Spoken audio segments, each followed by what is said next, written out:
People's getting on your nerve. They messy. Keep up a lot of drama in the workplace. Workplace drama. Let's talk about it. Hi, I'm Sherreccia Jackson. I'm the founder and president of Mission Hope Foundation. We are an organization that is focused on preparing the next generation workforce to be a compatible unit inside of the place of employment. Today's topic, I want to talk about workplace drama and why it is not something that is conducive for a mature individual to grow and to process through this world of the employee life cycle. The ecosystem of employment is set for you to perform and to produce and to operate for an organization that you are rendering a product at the end. And so you have to bring your best self to the workplace to be able to render that end goal. And unfortunately, there are many people that bring their personal to the workplace and causes everything around them to exist how they exist every single day. And there are a couple of things that you can do about that. And if you haven't had exposure to a messy coworker, keep keep working. And I can guarantee you, at some point or another, you're gonna deal with somebody that's just downright messy. So how do you deal with that? The first thing is you have to know what you're bringing to the workplace, and that is value. Because ultimately, you are hired to render something to the workplace that a hiring official saw that fit inside of the organization. So if you're not valuing your own value, then the everybody around you is not going to do the same. So it's about you respecting yourself. So in my experience of dealing with messy individuals, I like to just kind of take the bull by its horn, if you will. If I think sometimes the shock and awe value is something worth entertaining, if in fact you're not, or you're like me that want to just deal with situations and just kind of get it over with. Having a conversation with the individual and just setting up strong boundaries around what your expectations are and what your contributions are going to be. So therefore that you're not going to be a person that's going to be dumped on all of that negative energy. You're not just going to exchange that negative energy and give that and take that home to your family, friends, and everybody around your circle to make them miserable. And believe it or not, there are a lot of people that love what they do but hate being around the people that they work with. And if that's you, just comment. And you don't have to necessarily give names and different things of that nature, but just tell me if I'm talking right or not. That's important for me. There is a true saying that misery truly does love company. But you can say to the company, you got to go.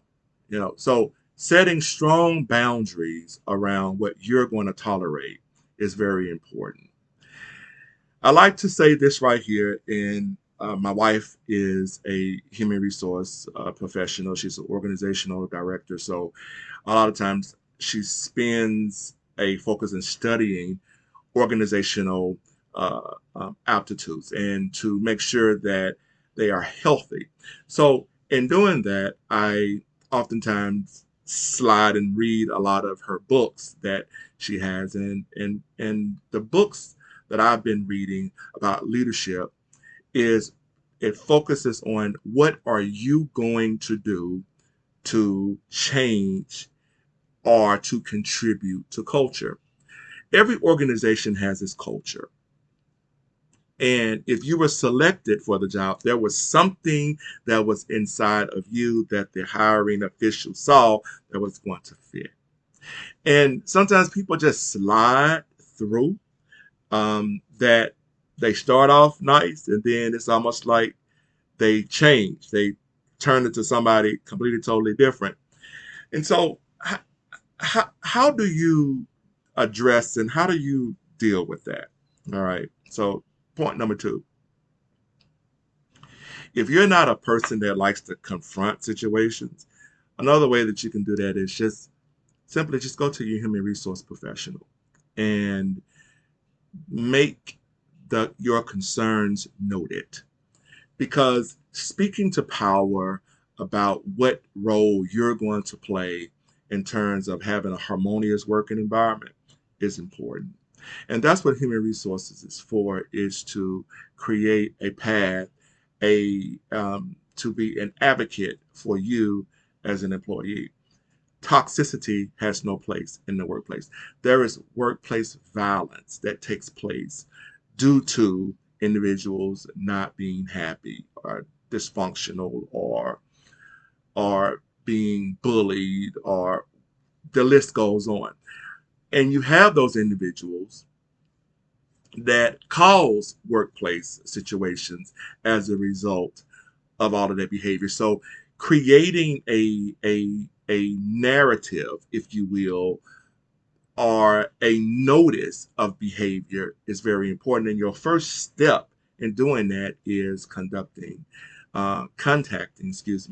your human resource professional. I'm sure every organization has someone that is designated as that individual, and as their point of contact. My third point that I want to make is just having the after work across a cup of coffee, and just that, you know what, I don't I don't want to do this. The quicker you deal with it, the better. I like to say it doesn't really matter if you like me. All right. I just need you to respect the fact that I'm here to do what I'm here to do. And I'm going to respect the fact that you are there to do what it is that you're there to do. Nobody, no one person has a right to come in and uproot the harmony of an entire organization. That's not fair. Speak to power. That's drama. And drama belongs on the TV. It doesn't belong somewhere where you're working every single day for 8 hours a day, 40 hours a week, 80 every 2 weeks, and 160 a month. That stuff will wear you out if you don't protect your working space. So, living a healthy you, a happy you, is a healthy you. And your happiness is not something that should be ever compromised. You are in power to control your space. I'll implore you and I encourage you to protect where you work and put a stop to workplace drama. Well, listen, until next time, I've truly enjoyed this short moment of spending with you. I'll be back. This is yours truly, Sherreccia. Please check me out. The Room. I love that show and I love talking to you. See you soon. Bye bye now.